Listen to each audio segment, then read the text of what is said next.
আশীর্বাদ দেওয়ার জন্য। ভাগ্যের কি পরিহাস,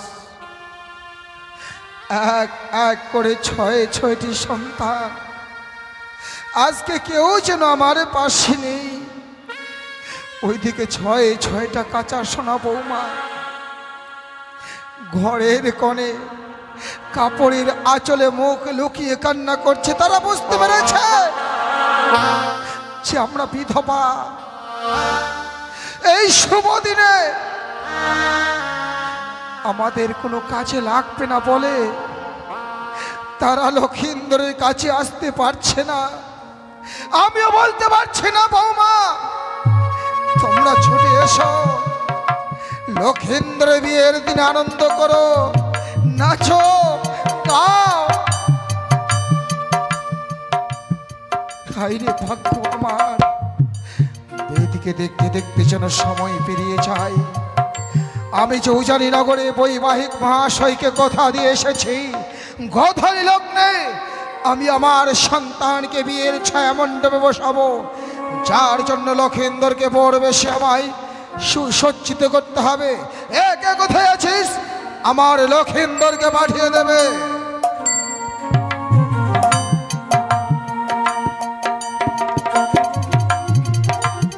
আপনার চরণে প্রণাম জানাই পিতা।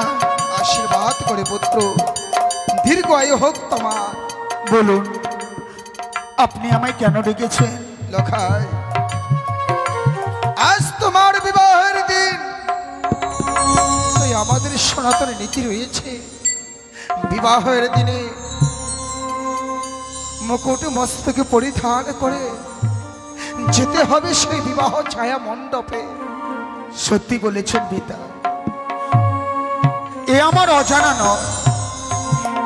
বিবাহ করতে গেলে মস্তকে সোলার মুকুট পরিধান করতে হয়, গলায় পরিধান করতে হয় সোলার মালা, তাছাড়া যে বিবাহ করা যায় না এ আমার অজানা নয়।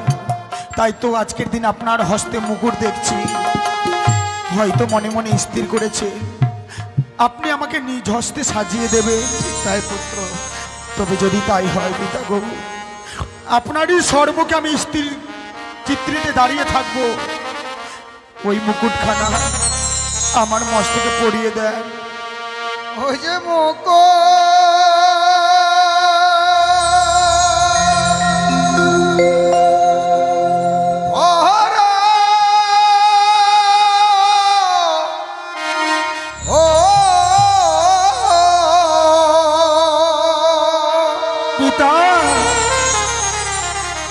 কি বলছেন আপনি? ওহে বাছালো লখা,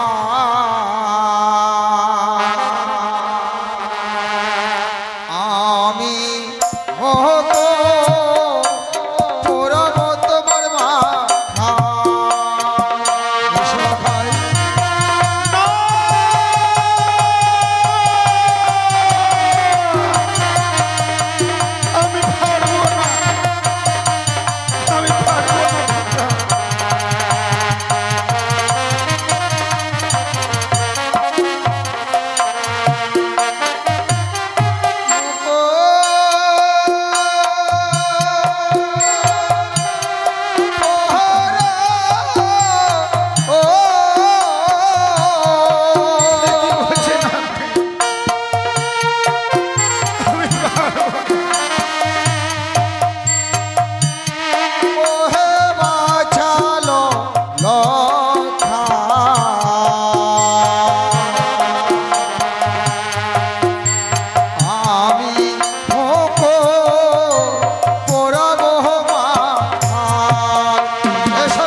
মুকুট মস্তকে পরিধান না করে তুমি যে বিয়ের পিড়িতে বসতে পারবে না। আমি জানি পিতা, ওই মুকুট ছাড়া বিয়ের পিড়িতে আমি বসতে পারবো না।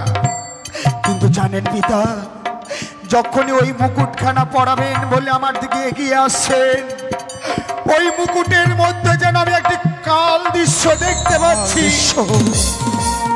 আমার কি কাল দৃশ্য দেখতে পাচ্ছ? সেই দৃশ্য দেখে আমার প্রাণে বড় ভয় হচ্ছে। আমি পারবো না ওই মুকুটখানা মস্তকে ধারণ করতে। কি বলছো লোকা? পারবো না। এই সোলার মুটকের উপরে এমন কি কাল দৃশ্য দেখতে পাচ্ছ তুমি, যেই ভয়ে তুমি মুকুটে পড়তে চাইছো না মস্তকে? ওই সে মুকুটের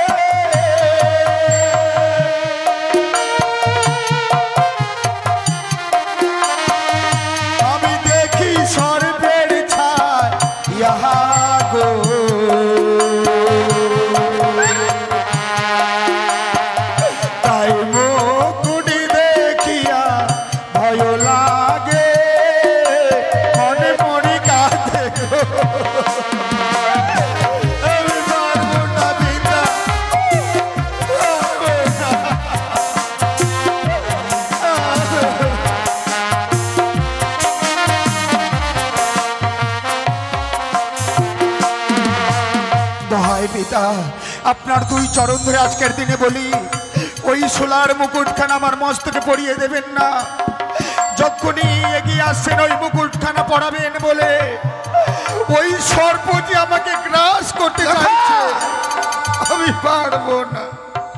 বড় আশা করে এসেছিলাম মুকুট পরিধান করে বড় বেশে সুসজ্জিত করে নিয়ে যাব তোমাকে উজানিনগরে। আজ মুকুট তোমার মস্তকে পড়াতে পারলাম না লোখাই। কোনো পিতাও চাইবে না যে সন্তানের মস্তকে সর্পের মুকুট তুলে দিতে। আমিও পারবো না লোখাই। মুকুট রেখে দিয়ে সে রাখো মালির গন্ধিত ফুলের মালা।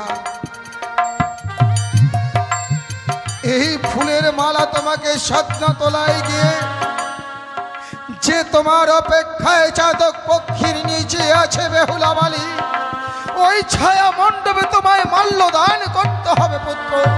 সত্যি বলেছেন পিতা। জানি না ঠাকুরের কাছে এমন কি অপরাধ করেছি আমি শুনেছি পিতৃ আদেশ পালন করাই নাকি পুত্রের একমাত্র কর্তব্য। আপনার এমনই পুত্র, আমি আজকের দিনে পিতৃ আদেশকে গুরুবাক্য বলে মেনে নিতে পারছি না। আপনি বারবার করে ওই মুকুটখানা পরাবার জন্য আমার দিকে এগিয়ে এসেছেন, আমি সরে গিয়েছি। তাই তো আজকের দিনে ঠাকুরের কাছে এইটুকু শুধু আমি কামনা করব, আমি যদি কোনোদিন কোনো পুণ্য করে থাকি, আজকের দিনে যেন আপনার মনের আশা আমি পূর্ণ করতে পারি। ওই মুকুট থেকে আপনাকে বঞ্চিত করেছি, এই মালাখানা গলায় ধারণ করে আপনার জন্য আমি মনের আশা পূর্ণ করতে পারি। এসো ভাই, এই মুহূর্তে তোমার গলে আমি মালা পরিধান করাবো। বেশ পিতা। ওই যে মালা পরো ওহে বাছা লোকা,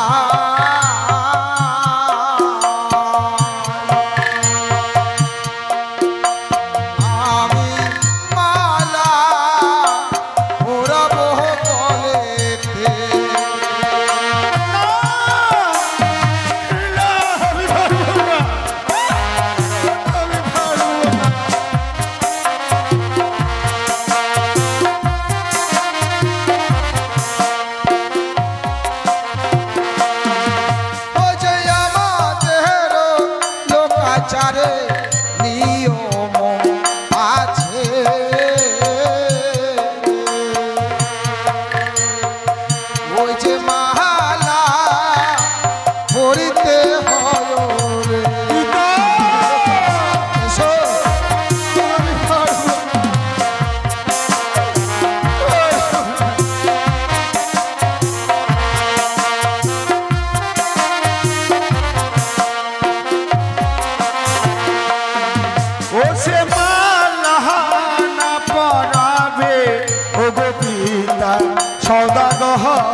ভয় লাগে।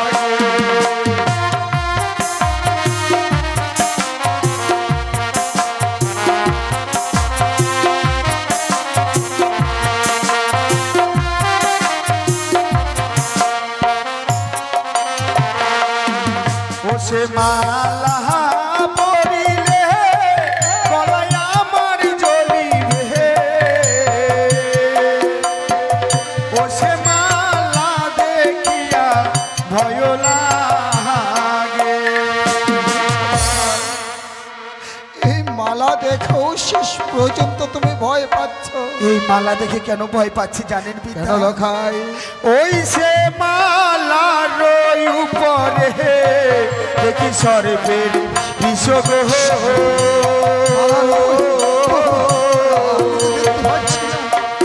ওগো বাবা মালা দেখিয়াও ভয় লাগে। এই মালার উপরেও যেন আমি সর্পের বিষ দেখতে পাচ্ছি। যা দেখেছিলাম ওই মুকুটের উপরে একই দৃশ্য দেখতে পাচ্ছি এই মালার উপরে। দেখতে পাবে মুকুটে মালার উপরে তুমি সর্পের দৃশ্য দেখতে পাবে, কেননা ওই রাক্ষসিকারী ও দূর হইতে তোমাকে সর্পের ভয় দেখাচ্ছে। সে চাইছে যেন তোমার বিবাহ ভেঙে যায়, কারণ আমার হাতে হামতালে যষ্টি নেই দেখে দূর থেকে সর্পের ভয় দেখে তোমার বিবাহ ভেঙে দিতে চাইছে, কিন্তু আমি তা কখনো হতে দেব না। এই দেখো, হস্তে ধরলাম হামতালে যষ্টি, মুকুট মালার উপরে দিলাম হামতালের বেরি, এবার তোমার মস্তকে গলায় দেব মুকুট মালা পরে। দেখো সর্পকে করিলাম আমি দূরভূত, এবার দেখো তো পুত্র মুকুট মালার উপরে তুমি সর্প দেখতে পাচ্ছ। সত্যি যে মালা মুকুটের উপরে আমি এতক্ষণ ধরে সর্প দেখতে পেয়েছিলাম, যেই সর্প দেখে আমি বারবার করে দূরে সরে গিয়েছিলাম, কই আর তো আমি কোনো সর্পের দৃশ্য দেখতে পাচ্ছি না পিতা। ছাড়ি লখাই, এবার আমি নিশ্চয়ই এই মালা মুকুট আমি মস্তকে ধারণ করতে পারবো। বেশ পুত্র, এই মুহূর্তে মালা মুকুট আমি তোমার মস্তকে পরিধান করাবো। ওগো আমার চম্পকনগরে প্রজাবৃন্দগণ, ওগো আমার চম্পকনগরে মামাসি ভগ্নী ঋষিগণ, আমি আমার লক্ষিন্দরকে এই মুহূর্তে বড় বেশি সুসজ্জিত করব। সবাই তোমরা উলধ্বনি শঙ্কর ধ্বনি দিয়ে আমার সন্তানকে আশীর্বাদ করবে।